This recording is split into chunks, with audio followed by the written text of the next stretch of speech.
ಚುನಾವಣೆ ಬಾಗಲಕೋಟೆ ಮತ್ತು ದಾವಣಗೆರೆ ಹೈಕಮಾಂಡ್ ತೀರ್ಮಾನ ಮಾಡ್ತದೆ. ಅವರು ಒಬ್ರು ಆಸ್ಪಿರೆಂಟ್, ಅವರು ಒಬ್ರು ಸ್ಟ್ರಾಂಗ್ ಆಸ್ಪಿರೆಂಟ್. ಇವತ್ತೇ ಘೋಷಣೆ ಮಾಡ್ತಾರೆ. ಹೈಕಮಾಂಡ್ ತೀರ್ಮಾನ ಮಾಡ್ತಾರೆ. ಇನ್ನು ಎಲೆಕ್ಷನ್ ಘೋಷಣೆ ಆಗಿಲ್ವಲ್ಲ, ಆಗ್ಬೋದು. ಇನ್ನೊಂದು ವಾರದಲ್ಲಿ ಆಗ್ಬಹುದು, ಒಂದು ವಾರದ ಒಳಗಡೆ ಆಗ್ಬಹುದು.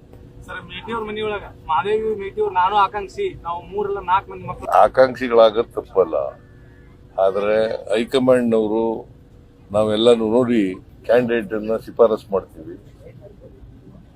ಅವರು ಹೈಕಮಾಂಡ್ನವರು ಅಂತಿಮವಾಗಿ ತೀರ್ಮಾನ ಮಾಡ್ತಾರೆ. ಒಂದೇ ಕುಟುಂಬದಲ್ಲಿ ಇಬ್ಬರು ಮೂರು ಮಂದಿ ಟಿಕೆಟ್ಗೆ ಕೇಳ್ಕೊಂಡು ಹೊಂಟ್ರೆ ಕೇಳಿ ಒಬ್ಬರಿಗೆ ಕೊಡೋದು ಟಿಕೆಟ್.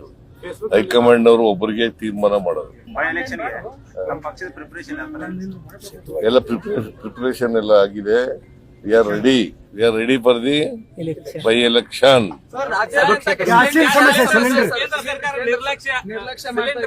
ಕೇಂದ್ರ ಸರ್ಕಾರದ ಜವಾಬ್ದಾರಿ ಅದು, ಕೇಂದ್ರ ಸರ್ಕಾರದ ಜವಾಬ್ದಾರಿ. ಸಿಲಿಂಡರ್ ಕೊಡಬೇಕಾಗಿರೋರು ಯಾರಪ್ಪ?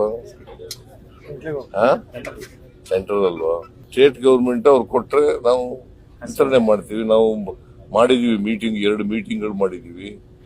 ನಮ್ಮ ಫುಡ್ ಮಿನಿಸ್ಟರ್ 2 ಮೀಟಿಂಗ್ ಬರೆದಿದ್ದಾರೆ. ನಾನು ಪತ್ರನೂ ಬರೆದಿದ್ದೀನಿ ಕನ್ಸರ್ನ್ ಮಿನಿಸ್ಟರ್ಗೆ.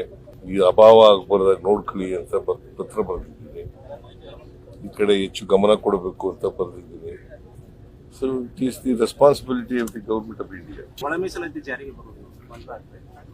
ನಾನು 27ನೇ ತಾರೀಕಿಗೆ ಮೀಟಿಂಗ್ ಕರೆದಿದ್ದೀವಿ.